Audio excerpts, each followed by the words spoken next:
ಒಂದೂರಲ್ಲಿ ಒಂದು ಚಿಕ್ಕ ಕುಟುಂಬ ಇತ್ತು. ಆ ಕುಟುಂಬದಲ್ಲಿ 3 ಜನ ವಾಸವಾಗಿದ್ದರು. ತಂದೆ ತಾಯಿ ಮತ್ತು ಒಬ್ಬ ಮಗ.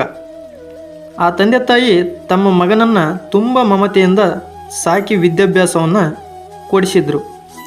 ಮಗನೂ ಸಹ ಕಷ್ಟಪಟ್ಟು ಓದಿ ವಿಧೇಯನಾಗಿ ನಡೆದು ವಿದ್ಯಾಭ್ಯಾಸ ಮುಗಿಸಿ ಉನ್ನತ ದರ್ಜೆಯಲ್ಲಿ ತೇರ್ಗಡೆ ಹೊಂದಿದ್ದ. ಒಂದು ಉತ್ಕೃಷ್ಟ ಕಂಪ್ನಿಯಲ್ಲಿ ಕೆಲಸವೂ ಸಹ ಅರಸಿಕೊಂಡು ಬಂತು. ಮೊದಲನೇ ಸಂಬಳ ಸಹ ಕೈ ಸೇರಿತು. ತನ್ನ ಮೊದಲ ಸಂಬಳವನ್ನು ತಾಯಿಯ ಕೈಗೆ ಕೊಟ್ಟು ನಮಸ್ಕರಿಸಿದ. ತಾಯಿಗೆ ಖುಷಿಯಾಯಿತು. ಅವಳು ಒಂದು ಕ್ಷಣ ಆಲೋಚಿಸಿ, ಮೊದಲು ಇದನ್ನು ನಿಮ್ಮ ತಂದೆಯ ಕೈಗೆ ಕೊಡು ಅಂತ ಹೇಳ್ತಾಳೆ. ಮಗನು ತಾಯಿಯ ಮಾತು ಕೇಳಿಸಿಕೊಂಡು ಕಿವಿಗೆ ಕೇಳಿದರೂ ಕೇಳದಂತೆ ನಿಂತಿದ್ದ. ಮತ್ತೆ ತಾಯಿಯು ತಂದೆಯ ಕೈಗೆ ಕೊಡುವಂತೆ ಜೋರಾಗಿ ಹೇಳಿ ಆ ಹಣವನ್ನು ಮರಳಿ ಮಗನ ಕೈಗೆ ಕೊಡ್ತಾಳೆ.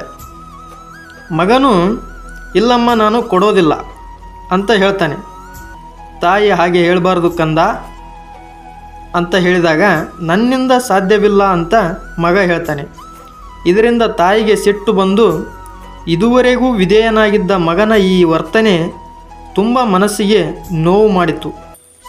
ಬೆಳೆದ ಮಗ ಮುಂದೆ ಮನೆಯ ಜವಾಬ್ದಾರಿ ಹೊರುವ ಈತ ಹೀಗೇಕೆ ಎಂದು ಮನದಲ್ಲೇ ಸಂಕಟ ಮಾಡಿಕೊಂಡಳು.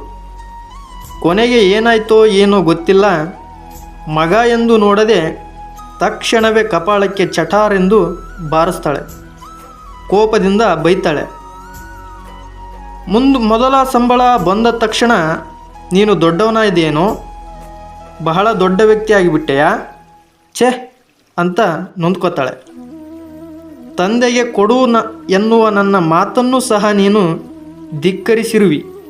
ಇದೇನಾ ನೀನು ಇದುವರೆಗೂ ಕಲಿತುಕೊಂಡ ಸಂಸ್ಕಾರ ಅಂತ ಬೈತಾಳೆ. ಮಗ ತನ್ನ ಕೆನ್ನೆಯನ್ನು ಸವರಿಕೊಳ್ಳುತ್ತಾ ಕಣ್ಣಿನಿಂದ ಸಿಡಿದ ಹನಿಯನ್ನು ಅಂಗೈಯಿಂದ ಒರೆಸಿಕೊಳ್ಳುತ್ತಾ ದುಃಖದಿಂದ ತಾಯಿಗೆ ಹೇಳ್ತಾನೆ, ಇಲ್ಲಮ್ಮ, ನನ್ನ ತಂದೆಯ ಕೈ ಯಾವತ್ತೂ ಮೇಲೆಯೇ ಇರಬೇಕು, ಕೆಳಗೆ ಕೈ ಚಾಚಕೂಡದು. ಹಾಗೆಯೇ ಮೇಲೆಯೇ ಇರಲಿ ಎಂಬುದೇ ನನ್ನ ಅದಮ್ಯ ಆಸೆ. ಇದುವರೆಗೂ ಅವರಿಂದ ನಾನು ಪಡೆದುಕೊಳ್ಳುವಾಗ ಹೆಮ್ಮೆಯಿಂದ ಸ್ವೀಕರಿಸಿದ್ದೇನೆ. ಈಗ ನಾನು ಅವರಿಗೆ ಇದನ್ನು ಕೊಡುವಾಗ ಅವರ ಕೈ ನನ್ನ ಕೈ ಕೆಳಗೆ ಬರುತ್ತದೆ. ಅದು ನನಗೆ ಇಷ್ಟವಿಲ್ಲ ಎಂದನು. ಎಂದೆಂದೂ ಸರ್ವಕಾಲಕ್ಕೂ ನನ್ನ ತಂದೆಯ ಕೈ ಮೇಲೆಯೇ ಇರಬೇಕು. ನೀವೇ ಇದನ್ನು ಅಪ್ಪನಿಗೆ ಕೊಟ್ಟು ಬಿಡಿ. ಅವರಿಗೆ ಹಣ ಕೊಡುವಷ್ಟು ಯಾವ ಅರ್ಹತೆಯೂ ನನಗಿಲ್ಲ. ನೀವು ಕೊಡಿ, ನಾನು ನಮಸ್ಕಾರ ಮಾಡಿ ಅವರಿಂದ ಆಶೀರ್ವಾದ ಪಡೆಯುವೆ ಎಂದ. ತಾಯಿಗೆ ದಿಗ್ಭ್ರಮೆಯಾಯಿತು. ಮೂಕ ಸ್ತಬ್ಧಳಾಗಿ ನಿಂತುಬಿಟ್ಲು. ಕೊಠಡಿಯ ಒಳಗೆ ಕುಳಿತ ತಾಯಿ ಮಗನ ಸಂಭಾಷಣೆಯನ್ನು ಕೇಳಿಸಿಕೊಳ್ಳುತ್ತಿದ್ದ ತಂದೆ ತಕ್ಷಣ ಹೊರಬಂದು ತನ್ನ ಮಗನನ್ನು ನೋಡಿದ. ಕಣ್ಣಲ್ಲಿ ನೀರು ತುಂಬಿ ಬಂತು. ಅದು ಆನಂದ ಬಾಷ್ಪ. ತನ್ನ 2 ಬಾಹುಗಳಿಂದ ಮಗನಿಗೆ ಅಪ್ಪುಗೆ ಮಾಡಿದ. ತನ್ನ ಮಗ ತನ್ನನ್ನು ಎಷ್ಟು ಚೆನ್ನಾಗಿ ಅರ್ಥೈಸಿಕೊಂಡಿರುವನಲ್ಲ ಎಂದು ಹೆಮ್ಮೆಯಿಂದ ಮಗನ ಕಣ್ಣಿನೊಳಗೆ ತನ್ನ ಬಿಂಬವನ್ನು ನೋಡಿ ಪುಳಕಿತನಾದ. ಮನದಲ್ಲಿ ಹೆಮ್ಮೆಯ ಸಾರ್ಥಕ ಭಾವ ತುಂಬಿ ಬಂದಿತು. ಮೈ ಮನಸ್ಸು ಹಗುರವಾಗಿ ಗಾಳಿಯಲ್ಲಿ ತೇಲಿದ ಅನುಭವವಾಯಿತು.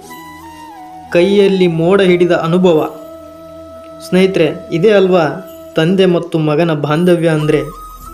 ಈ ವಿಡಿಯೋ ಇಷ್ಟ ಆಗಿದ್ದರೆ ದಯವಿಟ್ಟು ಲೈಕ್ ಮಾಡಿ ಮತ್ತು ಶೇರ್ ಮಾಡಿ, ಸಬ್ಸ್ಕ್ರೈಬ್ ಮಾಡೋದನ್ನು ಮರಿಬೇಡಿ.